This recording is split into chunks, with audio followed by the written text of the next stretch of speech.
The Compliance Life details the journey to and in the role of a Chief Compliance Officer. How does one come to sit in the CCO chair? What are some of the skills a CCO needs to successfully navigate the compliance waters in any company? What are some of the top challenges CCOs have faced, and how did they meet them? These questions and many others will be explored in this new podcast series.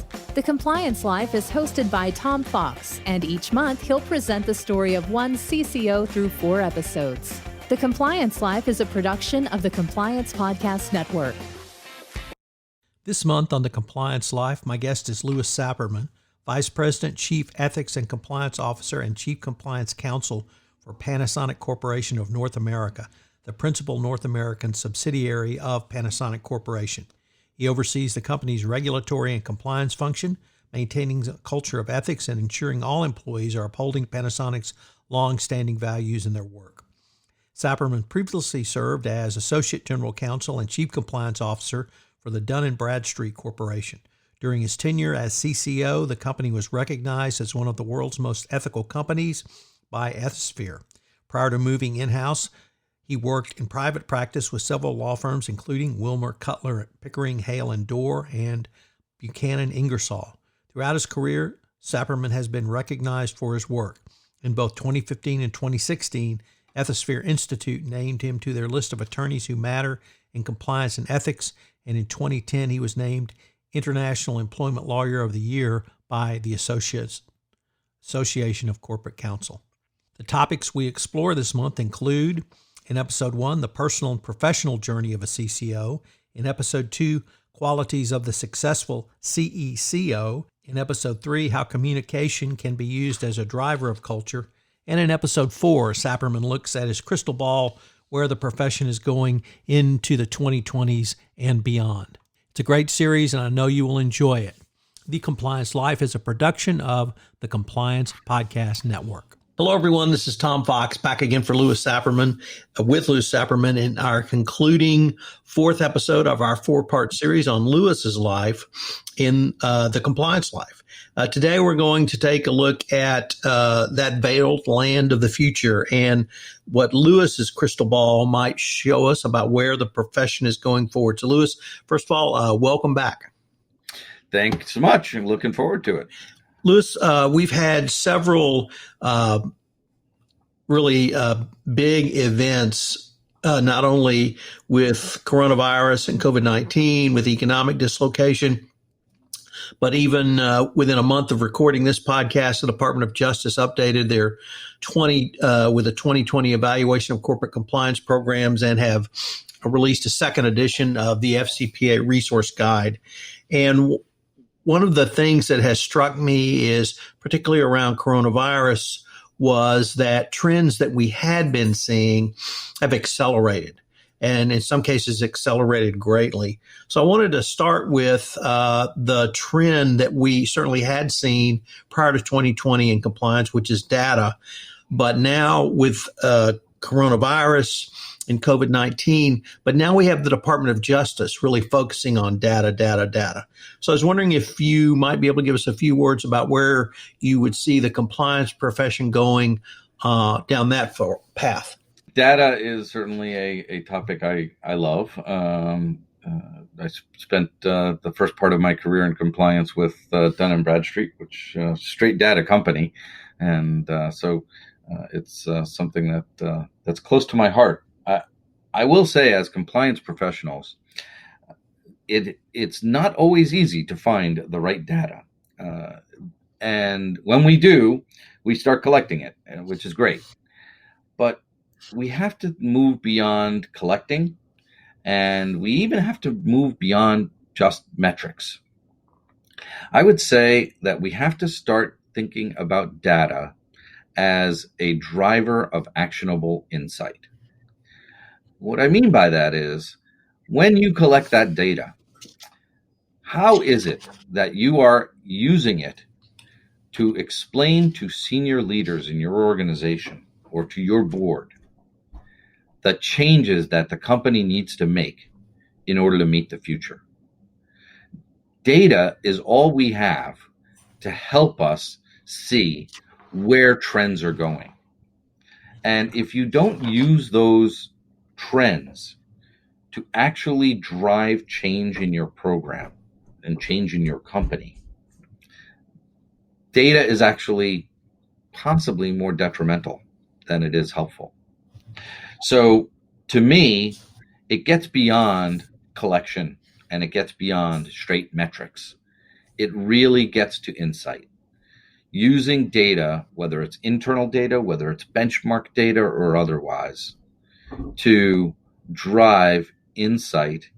And not that that insight's always going to be correct, but thoughtful insight driven with good judgment is frankly what I think the compliance function needs to be providing to take us into into the future, into the next level of compliance. Louis, another trend we had been seeing up to COVID-19, and certainly I think a lot of people are more focused on now, are corporate social responsibility, or CSR, and supply chain as they relate to compliance. I was wondering what your thoughts might be on those two areas.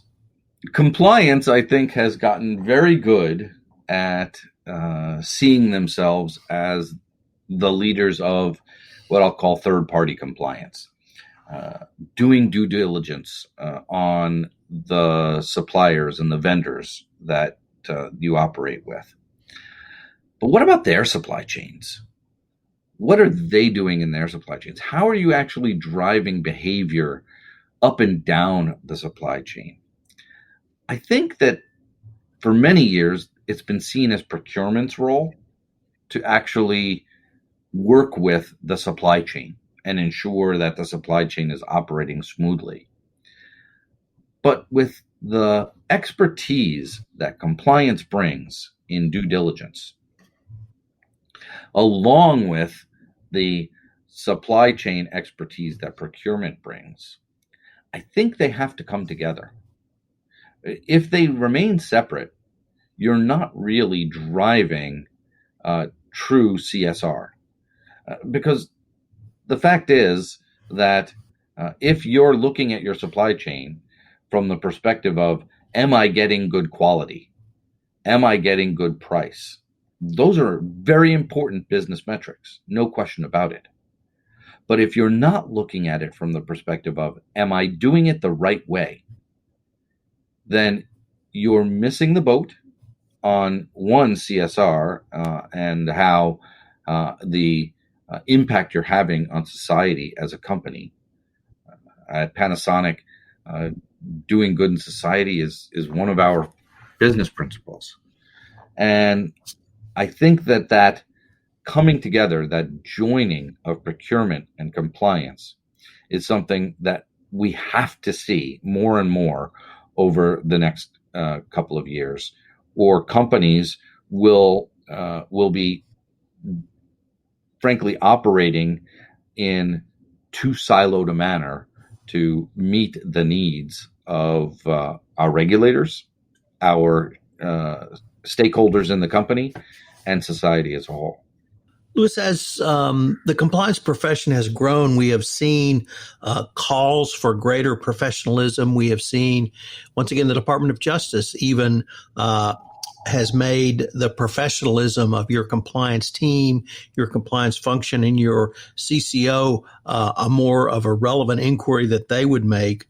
But we're also seeing academic institutions and others begin to embrace compliance as an academic discipline. Where do you see that going?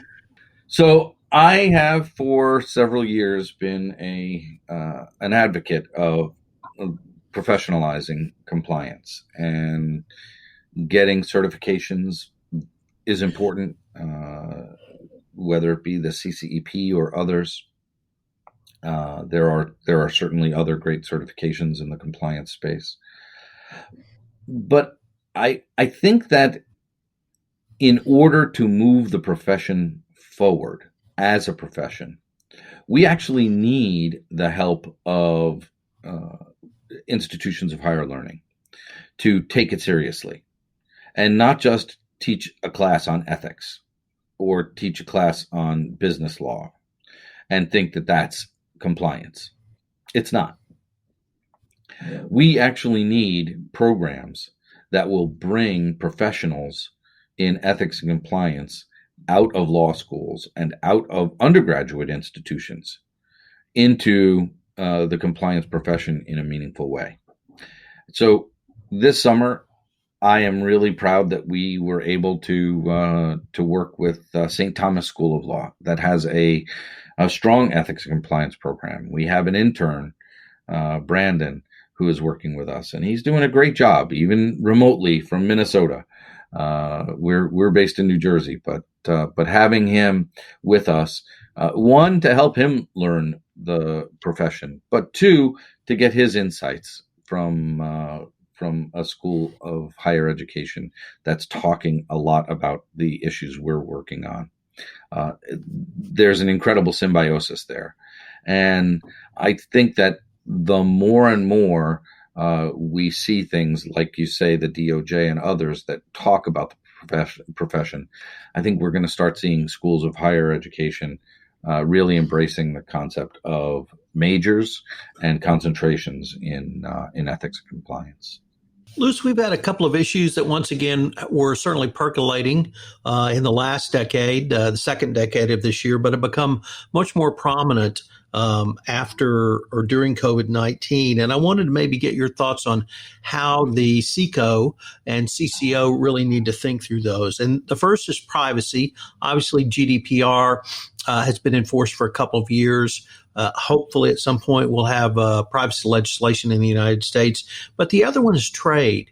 And this has been a very big part of this administration and their foreign policy, their economic policy, and other policies. But my sense is that it's really not going to go away no matter who the administration is. So how does that really impact the job that you do and where you see you may be taking? I think there's still a lot of compliance teams that see themselves as pretty much the team that enforces the Foreign Corrupt Practices Act. They mostly focus on anti-bribery and anti-corruption. That's not a bad thing. I'm not suggesting that that's not important.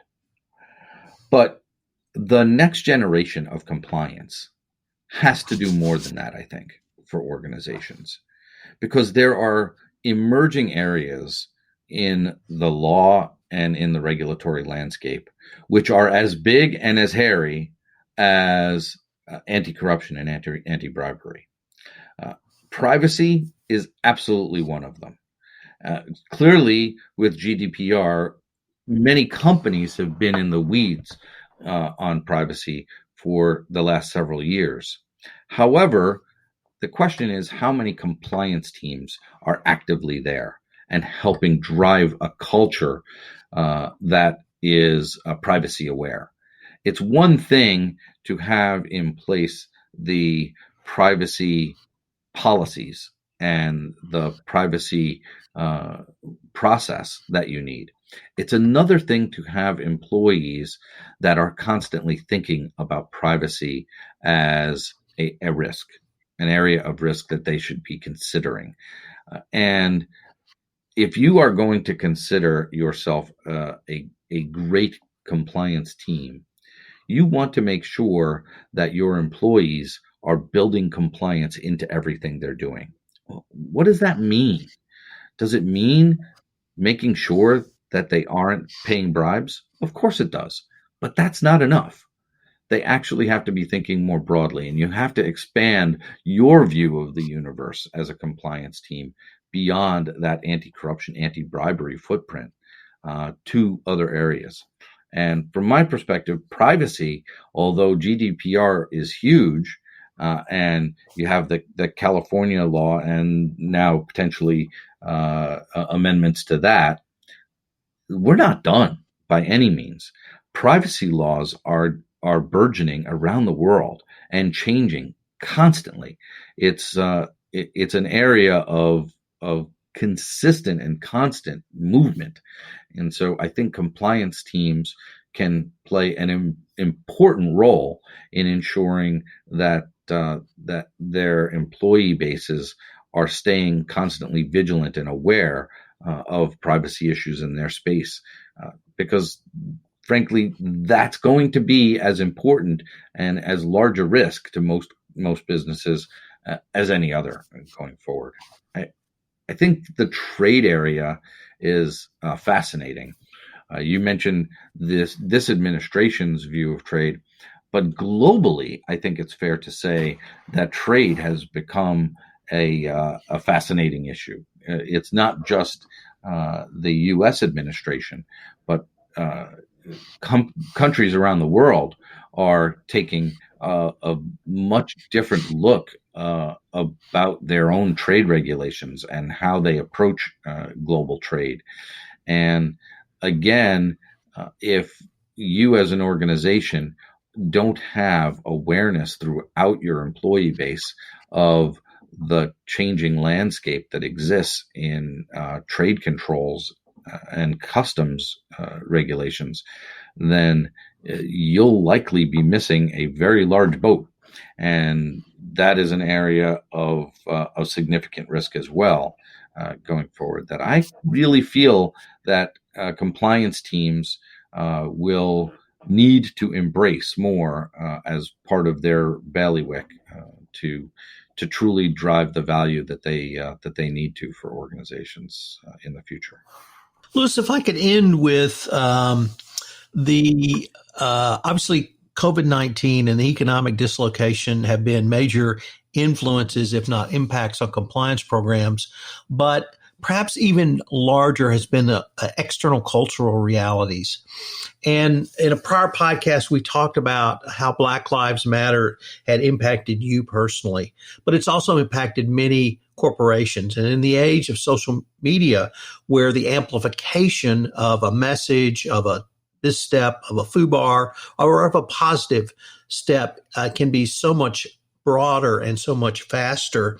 We now have, in my mind, in many ways, converged risk and compliance in a way that we perhaps had not done so before.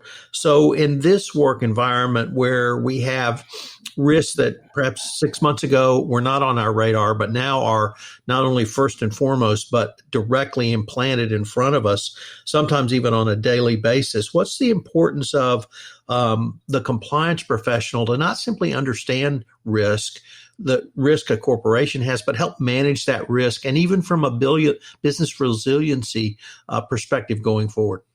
So risk comes in many forms. And I think that compliance professionals generally are comfortable with understanding compliance risk. Interestingly, I think that compliance risk exists in lots of places. It's not just the common places you would expect. And so I believe that over the coming years, you will see more compliance teams working much more closely with the other risk professionals in an organization, driving enterprise level risk. It's interesting. You have many parts of an organization that are required to do risk assessment, and folks are going to their boards and their senior leadership teams, and they're saying, "Look, I've got here's a top 10 risks in compliance. Let's do something about it." And somebody else is coming in and saying, "Here's our top 10 risks in IT security. Let's do something about it." And somebody else is coming in, "Here's our top 10 strategic risks." And you've got innumerable risk assessments happening potentially in an organization. And if all you're doing is providing a list of the top 10 of everything, you're actually not providing much insight into the board and into senior leadership about what their real risk profile is and the opportunities within those risks. So the more that risk-based professionals, including compliance professionals, can come together to give a greater, more holistic picture of an organization's risk, the more insight they can actually drive to the board and to the senior leadership, the more insight that's actionable. So I think that convergence of compliance with risk will actually drive much more value for organizations going forward. And with the risks that have come recently, as you've mentioned, cultural risks, and we've talked about several other risks, even in this podcast. Compliance, the lines of compliance are getting blurred. So a compliance professional would be, I think, it would be really smart for them to learn as much as they can about the various risk frameworks, like the COSO framework and others, so that they can be as much a part of an organization's risk universe as possible, to make sure that compliance risks are in fact getting raised in the right way and mitigated in the right way, but also so the compliance perspective can be brought to how an organization operates in each of the various areas of risks that they're facing.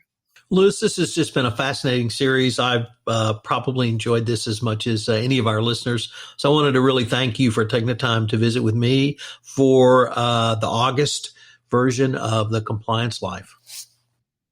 It has been my pleasure. And first time we've done a podcast, and we haven't even been able to talk about the Big Ten because unfortunately not much has happened in there. But hopefully we'll get back to that at some point too. Hello, everyone. This is Tom Fox. Thank you again for listening to this episode of The Compliance Life.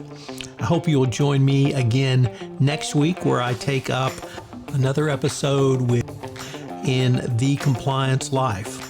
The Compliance Life is a production of the Compliance Podcast Network. If you would like to be featured on The Compliance Life, please give me an email at tfox@tfoxlaw.com. Also, if you like this series, please give us a rating on iTunes. Any review and rating would definitely help get the word out about the latest addition to the Compliance Podcast Network. Thanks again.